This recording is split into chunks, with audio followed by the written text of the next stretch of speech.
Tudo bom, pessoal? Espero aí que todos estejam bem, ok? Sou o professor Hélito e teremos agora mais uma aula do nosso curso de extensão Tópicos em Biologia. Estarei abordando novamente sobre o conteúdo em parasitologia, ok? Eu e o professor Fábio estaremos aí responsáveis por esse conteúdo na parasitologia. E essa aula nós vamos continuar aí sobre o grupo aí dos tripanosomatídeos.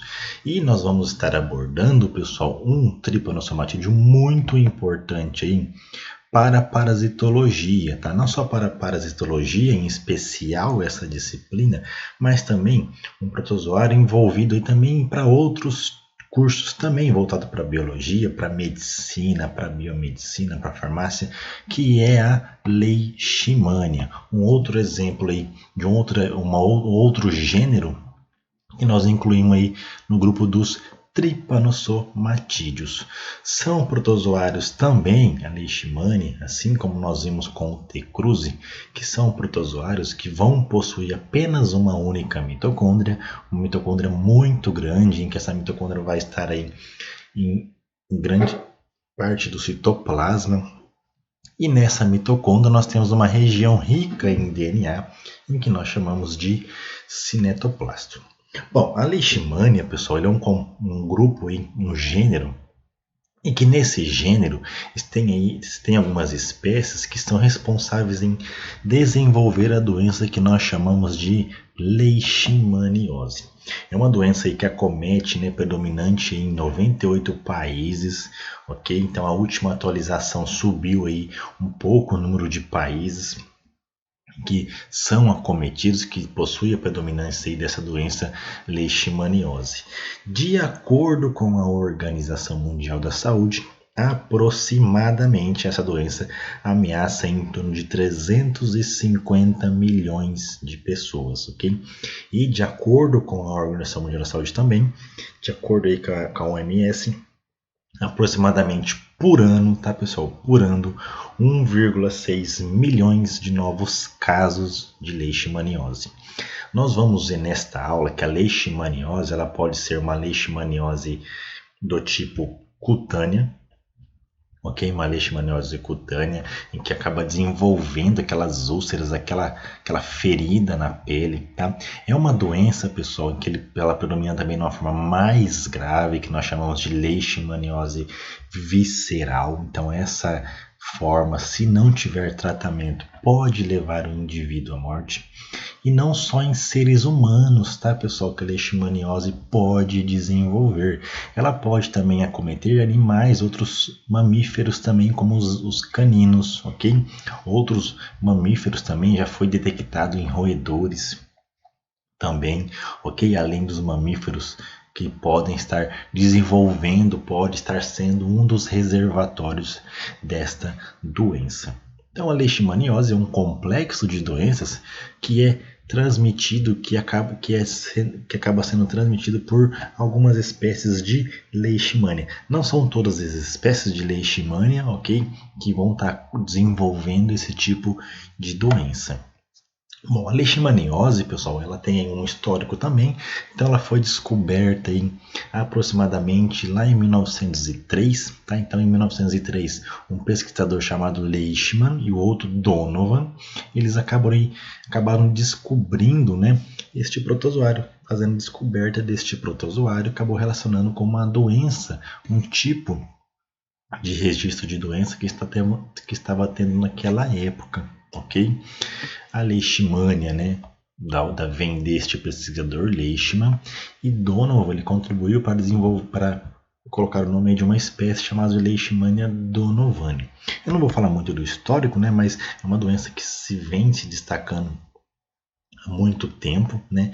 Então existem alguns casos em que já foi encontrada a doença já lá no século XVIII, né? Então se desenvolvia aí uma doença naquela época, no século XVIII, em que acaba aí se denominando de botão, né? E aí se denominava essa doença botão, né? De acordo com a região, né? Por exemplo, tinha um botão de Alepo, que era na Síria, né? Botão de Biskra. Então, dependendo da região que se desenvolvia, chamava de botão porque era uma ferida que causava na pele.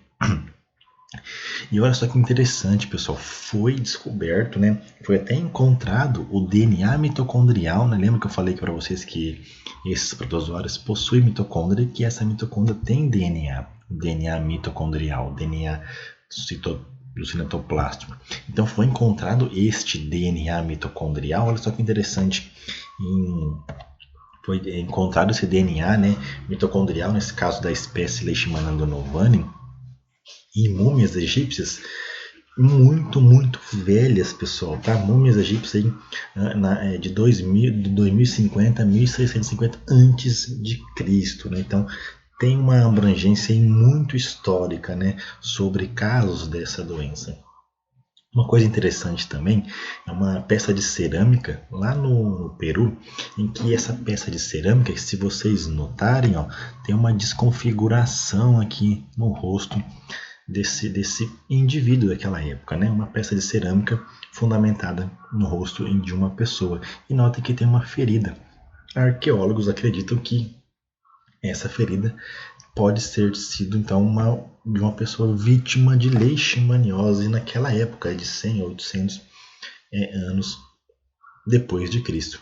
Então arqueólogos acabaram aí descobrindo, né, talvez a presença dessa doença já naquela época devido então a essas peças de cerâmicas. Bom, a leishmaniose, pessoal, ela pode se manifestar de duas formas, tá? Por duas formas. Isso vai depender, claro, de vários fatores, como por exemplo, a espécie da leishmania, tá? Ou também um outro fator muito importante, o sistema imunológico do hospedeiro vertebrado. Tá? Então, nessa doença, vocês vão ver que possui dois hospedeiros. O hospedeiro vertebrado, que pode ser nós, seres humanos, outros mamíferos também, outros animais também, alguns roedores. E tem também o hospedeiro invertebrado, que é o inseto, né? O inseto que vai estar fazendo a transmissão, sendo o vetor dessa doença.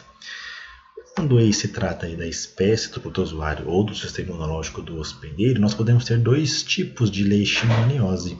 A leishmaniose tegumentária americana, que é causada por feridas, né, na região da pele, da mucosa, no nariz, tá? Causa essa desconfiguração na região do corpo.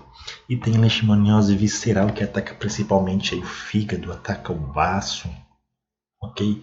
Que vai depender também de uma espécie diferente, vai depender do sistema imunológico também do indivíduo. A leishmania, o protozoário, pessoal, nós sabemos que é um protozoário, né? Faz parte do sub-reino protozoa. Ela pertence à mesma ordem, né? A mesma família também do Trypanosoma cruzi, né? Da ordem Cinetoplastida, por causa do cinetoplasto, da família Trypanosomatidae, e o gênero é Leishmania. A Leishmania apresenta várias formas no seu ciclo de vida. As mais destacadas que nós vamos ter aqui é a forma promastigota e a forma amastigota. Okay? Promastigota como é que é? É uma forma alongada, né? Nós temos um corpo aqui alongado e o flagelo presente. Na forma amastigota, é uma forma arredondada, então cada bolinha dessa daqui, no citoplasma desta célula, é uma forma mastigota. Ela é uma forma arredondada, bem menor do que a promastigota. Ela não possui um flagelo externalizado, ok? O flagelo é internalizado. Então aqui nesse caso nós temos uma célula de mamífero, aqui o núcleo dessa célula do mamífero, e essa célula completamente infectada por formas mastigotas. Se vocês notarem, pessoal, podem ver que aqui, ó, nessa única mastigota, nós temos uma região mais corada grande, que é o núcleo, uma região menorzinha corada, é o cinetoplasto. Tá? Então, uma técnica de coloração que consegue corar até o cinetoplasto. Por ser material genético, e essa técnica cora material genético do DNA, do núcleo e do DNA da mitocôndria. Aqui também nós temos aqui na promastigota, ó, o núcleo e a região do cinetoplasto, a região em forma de bastão, tá vendo? Que contém o cinetoplasto. Uma coisa interessante, pessoal, nestes protozoários, que eu vou falar para vocês tanto na leishmania como no T. cruzi, tá? É a posição desses protozoários, tá? Por que eu falo a posição? Bom, se nós formos pensar na questão do espermatozoide, né? Nós temos aqui, vou fazer um desenho muito ruim do espermatozoide, né? Mas nós entendemos o quê? Que essa região do espermatozoide é a região anterior, é a frente da célula do espermatozoide. E aqui é a região posterior, a parte de trás do flagelo da célula do espermatozoide, né? Por quê? Porque ele movimenta o flagelo e quem anda para frente, vamos assim dizer, seria o corpo celular. Então aqui seria a região anterior e a região posterior. No caso desses protozoários, dos trypanosomatídeos, é o contrário, pessoal. Então a região do flagelo, a região anterior, e a região que está longe do flagelo, o outro polo, é a região posterior, ou seja, a forma que ele vai se locomover é ao contrário do que se move o espermatozoide. O espermatozoide se movimenta nessa direção, né? Nessa direção. Já os protozoários trypanosomatídeos, eles se movimentam na região, né, por sentido oposto, melhor dizendo, tá? Então uma grande diferença, tá? Então eles têm uma diferença também na sua forma de locomoção. Quando se observa no microscópio de luz, né, uma cultura de promastigota, uma cultura de epimastigota, né? Tripomastigota é um pouco mais difícil porque elas são muito mais finas. Mas a promastigota de leishmania e a epimastigota de T. cruzi, você consegue ver certinho esse movimento dela, em que essa região aqui é anterior e a região posterior, né? Ele se movimenta como se fosse a região do flagelo, a parte da frente deste protozoário. Bom, o atual tratamento, pessoal, tá? O atual tratamento aí desses pacientes com leishmaniose, né? Tem sim um atual tratamento, tá? Tem vários medicamentos usados para o tratamento. Um dos grande utilizados aqui no nosso país são antimoniais pentavalentes, que existiam chamados de glucantime, que é muito usado hoje em dia. Metilfosina também, tá? Existem alguns medicamentos que nós chamamos de segunda linha, que é a anfotericina B, a paramomicina. A anfotericina B é um antifúngico, tá? Então imagina um antifúngico sendo usado para tratar doença de um protozoário, é porque o mecanismo de ação da anfotericina B no fungo é através de uma característica que o fungo tem, que o protozoário também tem. Tá? Então, da mesma forma em que nós vimos no T. cruzi, na doença de Chagas, nós temos aí algumas limitações também nesse atual tratamento. Efeitos colaterais graves, alto custo por ser uma doença aí negligenciada, dependendo do tratamento, longo período de tratamento, e também pode ter casos de resistência, ok? Resistência aí desses medicamentos sobre o protozoário. Então, hoje em dia, se descobrir um novo composto, né, novo molécula sintética ou natural, é de extrema importância. Então, as áreas na área das ciências biológicas, da farmácia, da química, da biomedicina, da medicina, ela tem uma ênfase muito grande nesses tipos de estudos, ok? Sobre o ciclo de vida desse protozoário, pessoal. Então, como eu falei para vocês, o ciclo de vida ele envolve tanto o ciclo de vida da leishmania, ele envolve tanto um hospedeiro invertebrado como um hospedeiro vertebrado. Vamos colocar aqui no nosso ciclo de vida que esse hospedeiro vertebrado são nós seres humanos, mas podem ser alguns outros tipos de mamíferos também, e até mesmo roedores. Mas vamos colocar nesse ciclo de vida pensando no ser humano, em nós, seres humanos, ok? Então vamos lá, nós temos aí o inseto, que é o vetor, nós temos aí o hospedeiro invertebrado e o hospedeiro vertebrado, ok? Vamos começar aqui então, ó, Vamos começar aqui, ó, durante a liberação desses protozoários no nosso organismo, ok? Então aqui nós temos a nossa pele e vamos imaginar que um mosquito, né, chamado de mosquito palha ou birigui, ele faz o resparso sanguíneo. Então fêmeas vão fazer o resparso sanguíneo e durante esse resparso sanguíneo acaba eliminando formas promastigotas na nossa corrente sanguínea. Então na própria saliva ali já sai as formas promastigotas, ao contrário do T. cruzi, que é nas fezes e urina. Então aqui dentro desse mosquito palha tem as formas promastigotas do protozoário, né? Então nós temos aqui formas promastigotas. Essas promastigotas são liberadas na corrente sanguínea, né? No nosso tecido, acaba adentrando a corrente sanguínea e células do nosso sistema imunológico, como por exemplo os macrófagos, acaba fazendo a fagocitose destes protozoários, tá? Por mecanismos bioquímicos, mecanismos celulares, acaba fazendo a fagocitose desses protozoários. E esses protozoários ficam dentro de um vacúolo, que nós chamamos de vacúolo parasitóforo. Tá? Esse vacúolo aí é próprio para isso, onde este macrófago vai tentar destruir esses protozoários, mas é claro que a leishmania, assim como o T. cruzi, ela desenvolve mecanismos para não ser destruídos. A leishmania então vai desenvolver mecanismos aqui e acaba então que sobrevivendo essas condições que o macrófago oferece para tentar destruir ela, a leishmania. Essa forma promastigota, ela então acaba se tornando uma forma arredondada, a forma amastigota, está dentro do vacúolo. E aí essa forma amastigota vai se dividindo, chega um determinado momento em que a célula não consegue aguentar essa grande quantidade parasitária, acaba lisando, liberando formas amastigotas. Essas formas amastigotas podem fazer o quê? Seguir dois caminhos. Ou elas podem podem infectar novamente outras células, ou seja, macrófagos vão lá e vão fagocitar as formas amastigotas. Esses outros macrófagos infectados vão acabar se dividindo, os amastigotas dividir e liberar novamente. Ou, além de serem fagocitadas por outros macrófagos, elas podem ser ingeridas por um outro mosquito.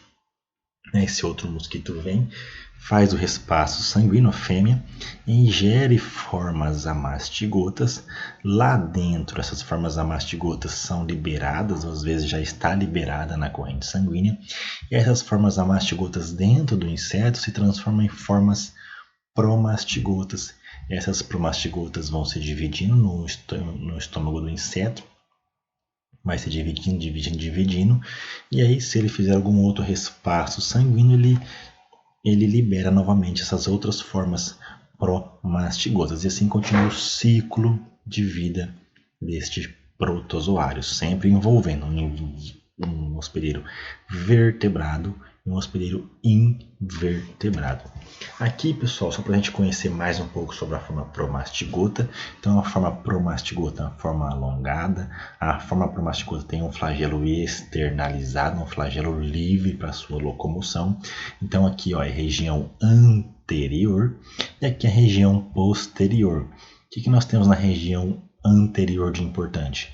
Essa região onde emerge o flagelo é chamada de bolsa flagelar. Tá? É a região chamada de bolsa flagelar. Nessa região da bolsa flagelar, nós temos também parte da membrana plasmática, só que os componentes aqui dessa membrana plasmática, que faz parte da bolsa flagelar, melhor dizendo, os componentes que fazem parte da membrana da bolsa flagelar são diferentes dos componentes que nós temos no restante da membrana plasmática do protozoário. Tá? Então, o local em que esses organismos, que esses parasitas fazem a fagocitose, né, eles se alimentam, é por essa região da bolsa flagelar, tá? É como se a gente falasse assim de forma bem mais bruta, né? A boca do protozoário seria essa região onde está a bolsa flagelar. É por aqui que ele consegue fazer os processos de endocitose para se alimentar, né, dos nutrientes, né, se absorvidos. Eles fazem por essa região da bolsa flagelar. O que é interessante também é que na região da bolsa, onde está a bolsa flagelar, é onde nós encontramos o cinetoplasto. Tá? Então, o cinetoplasto ele está nessa região anterior. O núcleo, geralmente, ele está um pouco à frente, né? Quase que no centro destes protozoários, tá? Dessa forma promastigota, ok? Então o cinetoplasto ele é anterior ao núcleo, tá vendo? Ele é anterior ao núcleo. O núcleo não, ele é um pouco mais posterior. Notem, pessoal, que a mitocôndria, que nós temos o cinetoplasto e aqui a continuação da mitocôndria. Olha como ela dá volta no protozoário, tá? É a mesma coisa que nós vemos nas formas epimastigotas também. Nesses protozoários, nas formas mastigosas também, né? Então é uma única organela, uma única mitocôndria, em que ela percorre grande parte aí do corpo do protozoário, o corpo celular deste protozoário, tá? Então nós temos aqui a mitocôndria. Então dependendo de onde você fizer o corte, né? Se você fizer o corte nessa região aqui, ó, vai lá e faz um corte para ver microscopia eletrônica de transmissão. Você vai ver esta porção da mitocôndria e esta porção da mitocôndria. Você não vai ver duas mitocôndrias, são porções de uma única mitocôndria. Se você faz o corte aqui, ó, você vai ver parte do cinetoplasto e parte apenas da mitocôndria. Esta é a forma promastigota. A forma promastigota nós encontramos aonde? No inseto hospedeiro invertebrado. E aí nós temos a forma mastigota. Então a forma mastigota é a forma arredondada, ok? A forma arredondada, onde o flagelo é internalizado, ele não possui um flagelo livre, ok? Aqui é a região da bolsa flagelar também, presença do cinetoplasto. E olha a mitocôndria aqui novamente percorrendo grande parte do corpo celular. Existe, pessoal, algumas organelas presentes nesses protozoários que nós não encontramos no nosso organismo. Por exemplo, uma organela muito ácida que possui uma grande reserva de cálcio, chamado de ácido calcissoma. Nós temos também uma organela chamada de glicossoma. Olha só que interessante. Dentro desta organela tem várias enzimas da via glicolítica. Do contrário do nosso organismo, das nossas células, em que essas enzimas estão no citoplasma, parte dessas enzimas nesses protozoários estão dentro dessa estrutura chamada de glicossomo. Tem também uma estrutura muito grande chamada de megassomo. Então são todas estruturas que nós não encontramos nas nossas células. E isso é importante por quê, professor? A partir do momento que você tem estruturas diferentes em uma célula diferente, você pode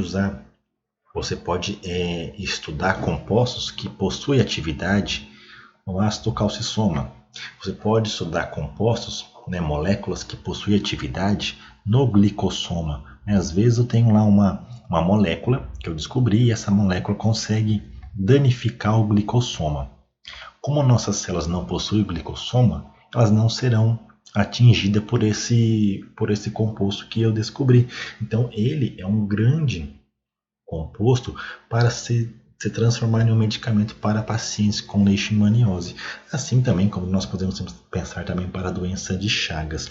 Então, mecanismos diferentes, é muito essencial para o desenvolvimento de um novo medicamento. Porque não adianta nada ter um medicamento que destrói o protozoário, mas ele age na membrana plasmática. As nossas células também têm membrana plasmática. As nossas células também têm mitocôndria, né? É claro que com algumas diferenças de mitocôndria em comparação com o protozoário existem, né? Então, quanto mais você investigar aonde que a droga atua, aonde que o composto atua, aonde que essa molécula atua para destruir o protozoário, quanto mais a fundo você chegar, melhor vai ser os resultados quando você tem os resultados no tratamento em pacientes com a leishmaniose. Bom, pessoal, então quando nós falamos em descoberta de novos medicamentos, nós temos aí uma pesquisa muito ampla que se deve fazer, né? Uma pesquisa muito difícil de ser encaminhada para chegar em um medicamento, né? Então tem várias fases, né? Primeiramente, na primeira fase, praticamente você pega o seu composto, né? E usa em cima do protozoário livre, né? Como quando eu falo de protozoário livre, é apenas no meio de cultura, né? Você tem o protozoário ali com a sua droga em contato direto, né? Quando você vê que tem uma certa atividade, quando nós falamos em experimento in vitro, tá? Ou seja, experimento apenas com o protozoário livre ali, né? Um experimento in vitro. E você viu que seu composto tem uma certa atividade no protozoário em experimento in vitro, o seu próximo passo é fazer com animais, fazer os estudos com animais, os testes em vivo, né? Em vivo. E aí você faz em animais. Opa, meu composto demonstrou uma atividade boa frente aos testes em vivo, em testes pré-clínicos em animais. Então a próxima fase é fazer em seres humanos. E aí você faz primeiramente em pessoas saudáveis que não têm a doença, né, para ver se vai causar algum tipo de toxicidade. Não causando nenhuma toxicidade ou uma toxicidade controlada, você vai para as próximas fases, onde você pega um pequeno grupo em que tem a doença. Depois você pega na outra fase um grupo maior com a doença em regiões diferentes, em localidades diferentes, em países diferentes, em continentes diferentes em que tem esta mesma doença. É por isso, pessoal, que a descoberta de uma nova vacina para o tratamento de pacientes com Covid-19 é muito demorado, né? Por mais que os holofotes estão de grande parte dos projetos de pesquisas do planeta estão voltados para isso, né? É um desenvolvimento muito difícil, né? Porque você tem que começar desde o início e de etapa por etapa, experimentos em vivos, né, com animais de laboratórios, depois um experimento em seres humanos, nós temos várias fases, né? E tem também toda a questão ética, tanto dos animais aqui também nos seres humanos tem toda uma questão ética. Esse projeto tem que passar por uma questão ética, né? Por um comitê ético para avaliar como é que vai ser desenvolvido, se é a forma correta, se tem uma outra forma, tá? Então tem um grande funil aí para chegar mesmo num medicamento para uma doença, num medicamento para o tratamento de pacientes com aquela determinada doença. É por isso que eu coloco para vocês, ó, questão aí de saber a estrutura química, né? Como é que se comporta essa estrutura química frente a uma enzima, frente a uma proteína. Isso tem a fundo aí a parte química, a parte biológica, a parte farmacêutica, a parte biomédica, como é que vai ser a distribuição desse composto, como é que vai ser a, a distribuição no nosso corpo, nos sistemas diferentes, será que vai ser excretado, será que ele vai ficar grande, uma concentração muito boa na nossa corrente sanguínea, será que vai ser absorvido pelo estômago, será que no caso aí de alguns medicamentos que são usados aí na questão de injetáveis, será que esse medicamento ele pode ser de outra forma que não seja injetável? Porque injetável causa muita dor, você tem que ir em um local apropriado para fazer esse injetável. Se for um medicamento que você ingere, você pode usar em casa. Então tem vários fatores aí para você chegar no medicamento, pessoal. Então esses vários fatores envolvem diversos profissionais, envolvem várias áreas, e eles estão sempre se interdisciplinarizando, né? Estão se envolvendo ali junto, né? Então, se tem a química que sintetiza um composto, tem o pessoal da farmácia, tem o pessoal das biológicas que faz o teste.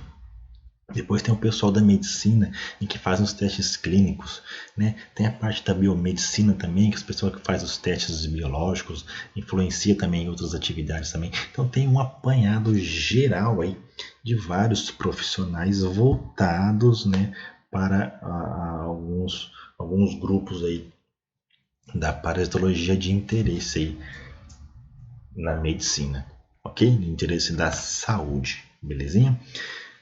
Pessoal, era isso, tá? Qualquer dúvida eu estou à disposição.